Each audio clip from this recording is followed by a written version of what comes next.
എന്റെ മോനെ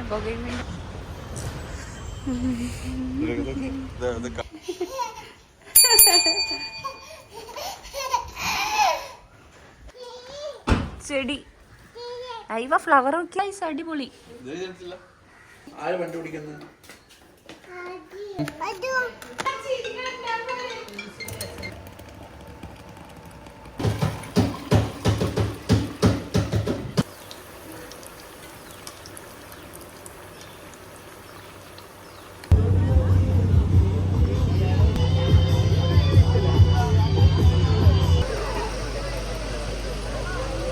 ഈ മുങ്ങണ്ട ഇതെന്തെന്ന് സാധനം?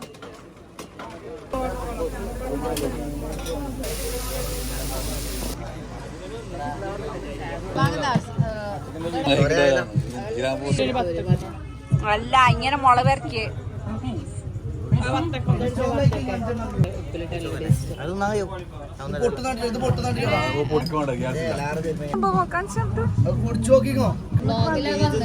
കിളി.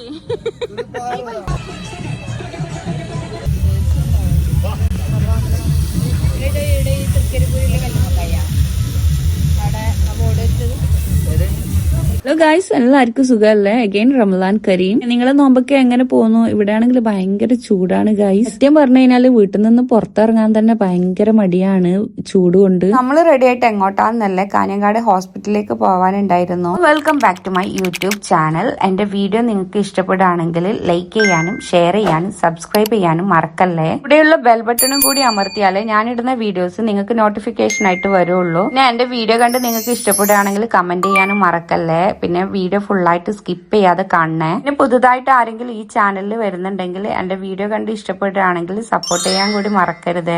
മടിച്ചാണെങ്കിൽ ഫൈനലി ഹോസ്പിറ്റലിൽ പോകാൻ വേണ്ടി തീരുമാനിച്ചു. കാരണം കുറേ ആയി ഡോക്ടറെ കാണിക്കണം എന്ന് വിചാരിക്കുന്നത്. രാവിലെ എണീച്ച ടൈമിൽ ഒന്നും നോക്കിയില്ല, രണ്ടും കൽപ്പിച്ച് വീട്ടിൽ നിന്ന് ഇറങ്ങി. ഇത്രയും നാൾ ഞാൻ മടിച്ച് നിന്നത് അത്രയും വെയിലുണ്ടായതുകൊണ്ട് തന്നെ ഒന്നാമത് നോമ്പല്ലേ, ഭയങ്കര ടയേർഡാവും പുറത്തു പോയിട്ട് വന്നു കഴിഞ്ഞാല്. പിന്നെ ശരിക്കും പറഞ്ഞു കഴിഞ്ഞാല് നമ്മൾ അനുഭവിക്കുന്ന ഒന്നും ചൂടല്ല, കാരണം നമ്മൾ പുറത്തിറങ്ങി കഴിഞ്ഞാലാണ് മറ്റുള്ളവരുടെ സിറ്റുവേഷൻ നമ്മൾ മനസ്സിലാക്കുന്നത്. ഇത് എത്രയോ ആൾക്കാരാണ് ഈ ചുട്ടുപൊള്ളുന്ന വെയിലത്ത് അവരുടെ ഫാമിലിക്കും ഒരു നേരത്തെ അന്നത്തിനു വേണ്ടി കഷ്ടപ്പെടുന്നത് കാണുന്നത്. ഇത് കാണുമ്പോൾ നമ്മൾ എത്രയോ ലക്കിയാണ്. വെറുതെ അല്ല പഠിച്ചവൻ പറഞ്ഞത് നിങ്ങൾ എപ്പോഴും നിങ്ങളെ താഴ്ന്നവരിലേക്ക് നോക്കിയാൽ മതിയെന്ന്. എന്നാലേ നമുക്ക് കിട്ടിയ ബ്ലെസ്സിങ്ങിനെ കുറിച്ച് നമുക്ക് മനസ്സിലാക്കാൻ വേണ്ടി പറ്റൂ. ഗൈസ്, ചെറുതായിട്ട് ഞാൻ വിഷയത്തിൽ നിന്ന് തെന്നി മാറിയോന്ന് ഒരു സംശയം. അങ്ങനെ ഫൈനലി നമ്മൾ കാഞ്ഞങ്ങാട് ഹോസ്പിറ്റലിലേക്ക് കയറാൻ വേണ്ടി പോവാണ്. കാഞ്ഞങ്ങാട് ഫേമസ് ആയിട്ടുള്ള സ്കിന്നിന്റെ സ്പെഷ്യലിസ്റ്റ് ദീപിക കിഷോറാണ് എന്റെ ഡോക്ടർ. ഗുജറാത്ത് പോയി വന്നേ പിന്നെ എന്റെ സ്കിന്നിന് കുറച്ച് ഡാമേജ് സംഭവിച്ചിട്ടുണ്ട്. അത് എനിക്ക് എന്താണെന്ന് അറിയില്ല, അവിടുത്തെ വെള്ളത്തിന്റെ കുഴപ്പം തോന്നുന്നു. എനിക്ക് കാണിക്കാതെ തന്നെ പോകുമെന്ന് വിചാരിച്ചിട്ടാണ് ഞാൻ ഇത്രയും ഡിലേ ആയത്. പക്ഷെ ഓരോ ദിവസം കഴിയുമ്പോൾ കൂടി വരുന്നു. പിന്നെ ഡോക്ടറെ കാണിക്കാതെ വേറെ നിവർത്തിയില്ല. ഡോക്ടർക്ക് കാണിച്ചു, ടാബ്ലറ്റ്സ് ഒക്കെ വാങ്ങി നമ്മൾ അവിടെ നിന്ന് ഇറങ്ങി. അബ്ദു കുറച്ച് ടൈം ഡ്രൈവ് ചെയ്ത പാട് വണ്ടി സൈഡാക്കി. പിന്നെ പറഞ്ഞു നീ കുറച്ച് ടൈം വണ്ടി എടുക്ക്, എനിക്ക് ഭയങ്കരമായിട്ട് ടയേർഡ് ആവുന്നെന്ന്. അങ്ങനെ നടു റോട്ടിൽ വണ്ടി നിർത്തിയിട്ട് സീറ്റിൽ നിന്ന് അങ്ങോട്ടും ഇങ്ങോട്ടും എക്സ്ചേഞ്ച് ആയി നമ്മള്. പിന്നെ ഞാനായിരുന്നു ഡ്രൈവ് ചെയ്തത്. വണ്ടി ഓടിക്കാൻ വേണ്ടിയിട്ട് ഭയങ്കര ഇഷ്ടമാണ്. എന്താണെന്നറിയില്ല, ഒരു ക്രൈസ് തന്നെയാണ് കാർ ഓടിക്കുന്നതെന്ന് പറയുമ്പം.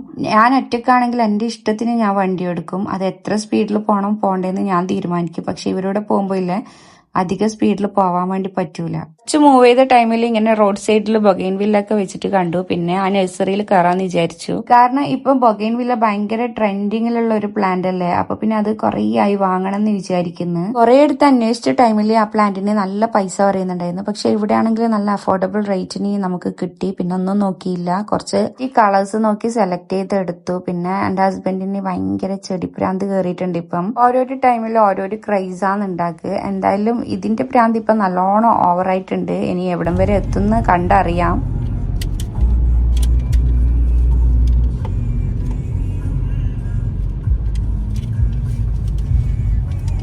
അങ്ങനെ ഫൈനലി നമ്മൾ വീട്ടിലെത്തി ഗൈസ്. നമ്മളെ വരവും കാത്ത് രണ്ടുപേരും നമ്മൾ അവിടെ വെയിറ്റ് ചെയ്തിട്ടുണ്ടായിരുന്നു. കണ്ടപ്പോൾ ഉള്ള സന്തോഷമാണിത്.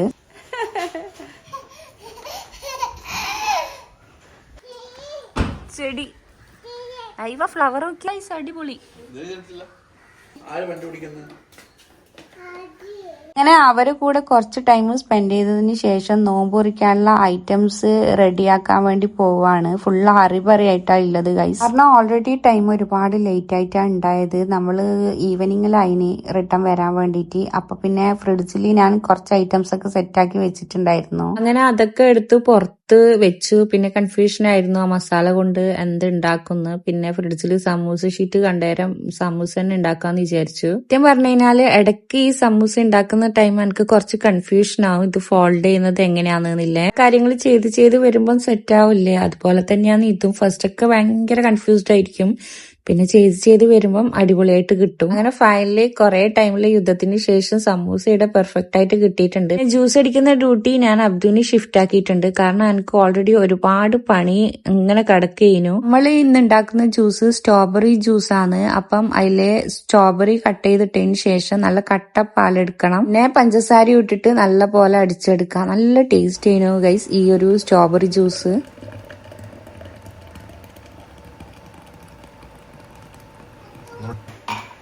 പിന്നെ ഒരു സൈഡിൽ നിന്ന് ഞാൻ നാരങ്ങ വെള്ളം റെഡിയാക്കുന്നുണ്ടായിരുന്നു. നമുക്ക് ഇനി എന്ത് ജ്യൂസ് ഉണ്ടെങ്കിലും ഈ നാരങ്ങ വെള്ളം ഉണ്ടെങ്കിലേ ഒരു സമാധാനം ഉണ്ടാവും. ഈ 2 ജ്യൂസും കൂടി നേരെ ഫ്രിഡ്ജിലേക്ക് കയറ്റി ഇനി ബാങ്ക് കൊടുക്കുന്ന ടൈമിൽ എടുക്കുക. അതുവരെ കുറച്ച് തണുക്കട്ടെ.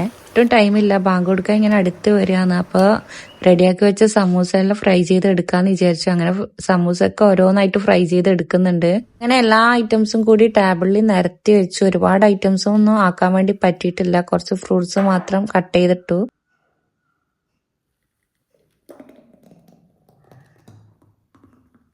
പിന്നെ നോമ്പ് മുറിക്കുന്ന വീഡിയോ ഒന്നും എനിക്ക് എടുക്കാൻ വേണ്ടി പറ്റിയിട്ടില്ല. പിന്നെ ഏതപ്പായാലും എനിക്ക് ഈ സോസ് മസ്റ്റ് ആണ് ഗൈസ്. നോമ്പ് മുറിച്ചതിന് ശേഷം കുറച്ച് റെസ്റ്റ് എടുത്തിട്ട് നമ്മൾ നേരെ വീട്ടിൽ നിന്ന് ഇറങ്ങി. പെട്രോളൊക്കെ അടിച്ചിട്ട് നമ്മൾ നേരെ വിട്ടത് പയ്യന്നൂരിലേക്കാണ്. നമ്മളെ നാട്ടിലില്ലേ ഇപ്പം നോമ്പായതിനു ശേഷം ഒരുപാട് സ്ട്രീറ്റ്, അതായത് സൂക്ക് പോലെ ഒരുപാട് ഫുഡ് സ്ട്രീറ്റ് ഓപ്പൺ ആയിട്ടുണ്ട്. എല്ലാ നാട്ടിലും ഇങ്ങനെ ഉണ്ടോന്ന് എനിക്കറിയില്ല, പക്ഷെ നമ്മളിവിടെ ഒരുപാട് ഫുഡ് സ്ട്രീറ്റ് ഇപ്പം ഓപ്പൺ ആയിട്ടുണ്ട്. അതും അത്താഴത്തിന്റെ ടൈം വരെയൊക്കെ ഉണ്ടാവും, അതായത് 3:30-4 മണി വരെയൊക്കെ ഈ സ്ട്രീറ്റ് ഇങ്ങനെ ഓപ്പൺ ആയിട്ടുണ്ടാവും. പിന്നെ ഇല്ലേ ഞാൻ ഇവിടുന്ന് ഒരു ഷെയ്ക്ക് ട്രൈ ചെയ്തിട്ടുണ്ടായിരുന്നു. റിൻബോന്റെ ഫ്രഷ് മാംഗോ ഷെയ്ക്കാണ്. സത്യം പറഞ്ഞാൽ പറയാതിരിക്കാൻ വയ്യ, അത്ര അടിപൊളി ടേസ്റ്റ് ആയിരുന്നു. പിന്നെ കുറെ വെറൈറ്റി ഐറ്റംസ് ഒക്കെ ഉപ്പിലിട്ടത് ഉണ്ടായിരുന്നു, പക്ഷെ എനിക്ക് കഴിക്കാൻ ഒരു മൂഡില്ലായിരുന്നു, അതുകൊണ്ട് ഞാൻ ആ ഭാഗത്ത് നോക്കിയിട്ടേ ഇല്ല. പിന്നെ ഇവിടെ വന്ന ആൾക്കാരൊക്കെ ഈ കാറിന്റെ പുറകെ തന്നെയായിരുന്നു. കുറച്ച് ഷോ ഓഫ് ആയിരുന്നു ആ കാർ അവിടെ ഉണ്ടായത്. എന്റെ സാറിനെ അവിടുന്ന് മീറ്റ് ചെയ്യാൻ വേണ്ടി പറ്റി. സാറ് സജസ്റ്റ് ചെയ്തായിരുന്നു ഈ ഒരു ഷോപ്പ് ഡിലൈറ്റിന്റെ. അതായത് പിന്നെ നിങ്ങൾ സ്വീറ്റ് ഇഷ്ടപ്പെടുന്നവരാണെങ്കിൽ ഒരിക്കലെങ്കിലും ഇതൊന്ന് ട്രൈ ചെയ്ത് നോക്കാം, കാരണം ഹോംമെയ്ഡ് ആണെന്നാ പറഞ്ഞത്. അപ്പൊ ഞാൻ അവിടുത്തെ ഒരു സിഗ്നേച്ചർ ആയിട്ട് തന്നെ ട്രൈ ചെയ്തു, കുഴപ്പമില്ലായിരുന്നു ടേസ്റ്റ്. സ്ട്രീറ്റിന്റെ പേര് കറാമ സ്ട്രീറ്റ് എന്നായിരുന്നു. പിന്നെ നമ്മൾ നേരെ അവിടുന്ന് മടങ്ങി നേരെ വിട്ടത് തൃക്കരിപ്പൂരിലേക്കാണ്. നമ്മൾ സ്റ്റാർട്ട് ചെയ്തത് പയ്യന്നൂരിനാണ്. പിന്നെ നമ്മള് വീട്ടിൽ പോകുന്ന വഴിയിലൊക്കെ ഞാൻ പറഞ്ഞില്ലേ നമ്മളെ നാട്ടിൽ ഇങ്ങനെ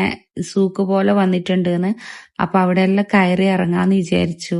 ഇവിടെ കാണാൻ എന്തായാലും നല്ല വൈബ് ഉണ്ടായിരുന്നു, പക്ഷെ ഞാനില്ലേ ഇവിടുന്ന് ഒന്നും ട്രൈ ചെയ്തിട്ടില്ല, കാരണം എനിക്ക് തോന്നിയിട്ടില്ല ട്രൈ ചെയ്യാൻ. അതെന്താന്ന് അറിയില്ല. ഒരുപാട് ഫുഡ് കൗണ്ടേഴ്സും ഉണ്ടായിനി, അതുകൊണ്ടായിരിക്കും എല്ലാം കണ്ട് എന്തോ ഒരു മടുപ്പ് പോലെയാണ് ഉണ്ടായത്. കുറച്ച് ടൈം അവിടെ സ്പെൻഡ് ചെയ്തതിന് ശേഷം പിന്നെ തൃക്കരിപ്പൂരിൽ തന്നെ വേറൊരു സൂക്കിലേക്ക് വിട്ടു. ഇതാണ് സെല്ലാ സൂക്ക്.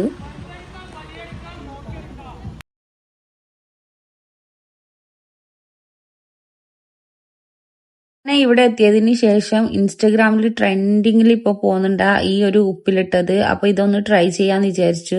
സത്യം പറഞ്ഞാൽ ഒരു രക്ഷയില്ലായിരുന്നു, അത്രയും ടേസ്റ്റ് ഉണ്ടായിരുന്നു ഇത്. പിന്നെ ഉപ്പിലിട്ടതും പിന്നെ സ്പൈസി ഒക്കെ ഇഷ്ടപ്പെടുന്നവർക്ക് കഴിക്കാൻ പറ്റിയ ഒരു ഐറ്റം തന്നെയാണ്. പിന്നെ ഈ വത്തക്കയിലൊക്കെ മുളക് വരട്ടിയിട്ട് കഴിക്കുമ്പോൾ ഒരു ടേസ്റ്റ് ഇല്ലേ, സത്യം പറഞ്ഞാൽ ഇത്രയും അടിപൊളി കോമ്പിനേഷൻ ആണോ എന്ന് ഞാൻ ചിന്തിച്ചു പോയി. പിന്നെ ഇതെന്തോ പാലക്കാടൻ മസാല സോഡ എന്നാണ് പറഞ്ഞത്, അങ്ങനെ അതും ട്രൈ ചെയ്തു.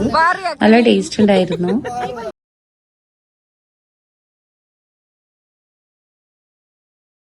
ഇങ്ങനെ നൈറ്റില് ലൈറ്റ് ഒക്കെ ഇട്ടിട്ട് കാണാൻ വേണ്ടിയിട്ട് നല്ല രസമുണ്ടായിരുന്നു. അതല്ല ഒരുപാട് ഫേമസ് ആയിട്ടുള്ള വെറൈറ്റി ഫുഡ് കൗണ്ടേഴ്സും ഉണ്ടായിരുന്നു അവിടെ. പിന്നെ ഈ ഹലീം അതൊക്കെ ഭയങ്കര ട്രെൻഡിങ്ങിൽ ഇപ്പൊ കളിച്ചുകൊണ്ടിരിക്കുകയാണ് ഇൻസ്റ്റഗ്രാമില്. പിന്നെ ഈ ഒരു കല്ലുമക്കായ ഒക്കെ കാണാൻ നല്ല രസമുണ്ടായിരുന്നു, പക്ഷെ അധികമൊന്നും ട്രൈ ചെയ്യാൻ വേണ്ടി നിന്നിട്ടില്ല. പിന്നെ കഴിഞ്ഞ നോമ്പിൽ ഭയങ്കര ട്രെൻഡിങ്ങിൽ പോയ ഒരു ഐറ്റാണ് ഈ ലോഡഡ് ലൈസ്. പക്ഷെ ഇപ്രാവശ്യത്തെ ട്രെൻഡിങ് കൊണ്ടുപോയത് പാലക്കാടൻ മസാല സോഡയായിരുന്നു. കണ്ടപ്പോ ഈ ലോഡഡ് ലൈസ് ട്രൈ ചെയ്യാന്ന് വിചാരിച്ചു, അങ്ങനെ അതും ട്രൈ ചെയ്തു. നേരെ വീട്ടിലേക്ക് എത്തിയപാട് കുറച്ച് അലക്കാനുണ്ടായിരുന്നു. ഞാനിപ്പോ നോമ്പായതിനു ശേഷം ഇങ്ങനെ നൈറ്റിലാണ് അലക്കല്. കാരണം എന്ന് വെച്ച് കഴിഞ്ഞാല് നമ്മൾ അത്താഴം കഴിച്ച് നിസ്കരിച്ച് കഴിഞ്ഞപാട് പിന്നെ നേരെ ഉറങ്ങാൻ വേണ്ടി കിടക്കും.